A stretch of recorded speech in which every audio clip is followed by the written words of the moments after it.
He delivers in the playoffs, and he delivers in the regular season. Luka Doncic just averaged 33.9 points, 9.2 rebounds, and 9.8 assists while leading the Mavericks to 50 wins and a top 5 seed in a loaded Western Conference. In this year's playoffs, his numbers haven't been as impressive as previous years, but that just shows what level of a player we're talking about here.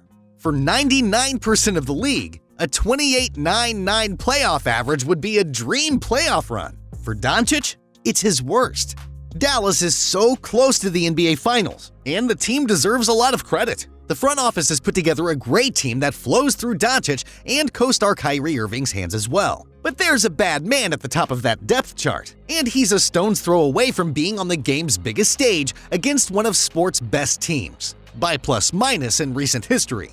Whether Doncic wins his first ring or not this season, he has already made one thing clear. The crown has been taken from number 15 in Denver and has been given to number 77 in Dallas. Today's video will be about how Luka Doncic is exposing his biggest critics. From the moment Luka Doncic arrived in the NBA, he set a high standard for himself and raised people's expectations significantly. And 6 years into his career, at the age of 25, Luka has already appeared in his second Western Conference Finals. However, despite going through the Clippers' quote-unquote super team and the top-seeded OKC Thunder to get to this stage, veteran analyst Chris Broussard believes Luka has a lot more to prove to show that he's taken another step. Making an appearance on First Things First, Broussard discussed Luka's playoff journey. It was then compared to other stars of his age. Broussard did not shy away from expressing his love for Luka. Well, look, obviously you guys know how much I love Luka. Yep. I picked him. He was my MVP vote. I was only one of 4 voters I was going to say, for Luka. But, Nick, I don't think he's proven anything yet. Because, look, heavy is the head. He doesn't even wear the crown yet. But because he came in the league playing so well, because we've seen him in the playoffs outplay Kawhi and Paul George when they both are elite defenders and give them 30-something points a night, we expect a lot from Luka. The analyst reminded everyone that the Mavs beat the Clippers while their best player Kawhi Leonard was injured. And in the semis, Luka had an easy challenge facing the best team in the West all season.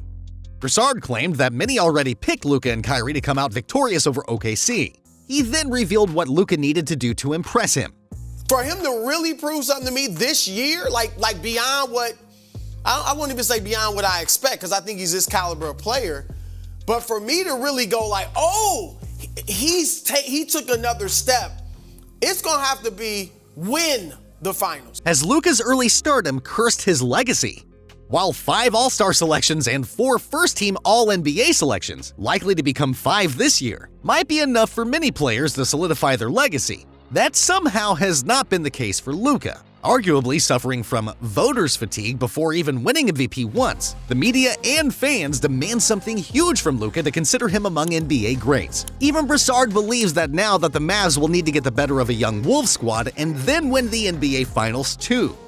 Moreover, the analyst compared Luka's accomplishments to Jason Tatum and Devin Booker at the same age. Yeah, he's young, but Jason Tatum had been to 4 Eastern Conference Finals already as the best player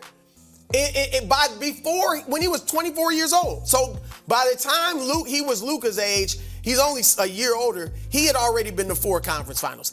Devin Booker, when he was 24 years old, led a team to the final. So, for Luka to reach the same standard as his peers in the eyes of Broussard, he needs to not only reach the finals, but win it. After a strong start, winning 2 out of 3 games against the top-seeded Oklahoma City Thunder, the Mavericks found themselves at Paycon Center with the series tied at 2 games apiece. The outcome of Game 4 was influenced by the performance of Luka Doncic, whose playmaking was not as efficient as usual. Analysts and commentators have noticed the All-Stars' underwhelming performances.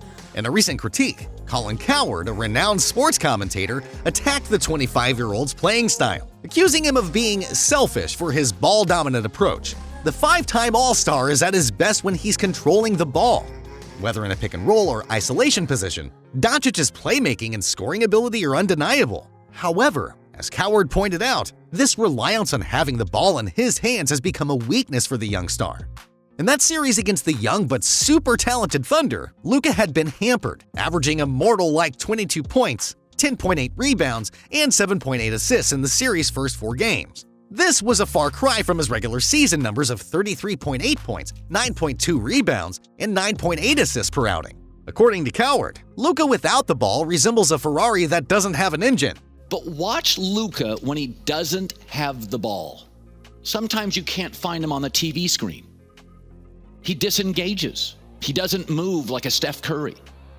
Whereas a Steph Curry and a Jokic, who have combined for 5 titles, 5 MVPs and counting, constantly create value when they don't have the ball. When Luka doesn't have it, whatever, you guys do your thing. He just screams selfish to me. I want him to be part of the offense.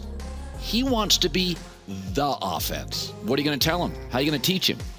I mean, again, since he was like 16 years old, he's the team. He's the offense. He's the scorer. He is almost indifferent to the team when he doesn't have the ball. The 4-time All-NBA team member's way has powered Dallas to the playoffs in 4 of his first 6 seasons in the league. If you're the Mavericks front office, what will you tell your star player who has gotten used to doing things his way since age 16? The NBA released the All-NBA teams before Game 1 of the Western Conference Finals. On the first team for the 5th consecutive year was Luka. On the second team was Jalen Brunson, point guard of the New York Knicks and formerly of the Mavs. Stephen A. Smith had a problem with that on First Take on Friday morning. I wasn't shocked, but upon reflection, I definitely thought that Jalen Brunson deserved to be first team. Believe it or not, even ahead of Luka. Now, I know that's sacrilegious. To be quite honest with you, I had Jalen Brunson second team, but I kind of regret doing that because here's the reason why. When Julius Randle goes down, Jalen Brunson averaged 31.5 points the rest of the season and propelled the New York Knicks to a number 2 seed. Luka Doncic, as great as he is, had Dallas at a number 5 seed. But I just look at Jalen Brunson being a 6-foot lefty, big body Brunson, performing the way that he performed. I know how great Luka Doncic is, but I look at Kyrie and the rest of these boys and I'm like, Jalen Brunson didn't have that kind of help. He really, really didn't. The first team ended up being Doncic, Jokic, Shea, Giannis, and Jason Tatum. Many thought the debate came down to Brunson and Tatum, and Brunson even finished ahead of him in MVP voting. But voters care more about leading a team to success in All-NBA more than they do the MVP. To debunk Stephen A. Smith's take, Doncic led the league in scoring this season with 33.9 points per game, tacking on 9.8 assists per game and 9.2 rebounds per game, while Brunson averaged 28.7 points per game, 6.7 assists per game, and 3.6 rebounds per game.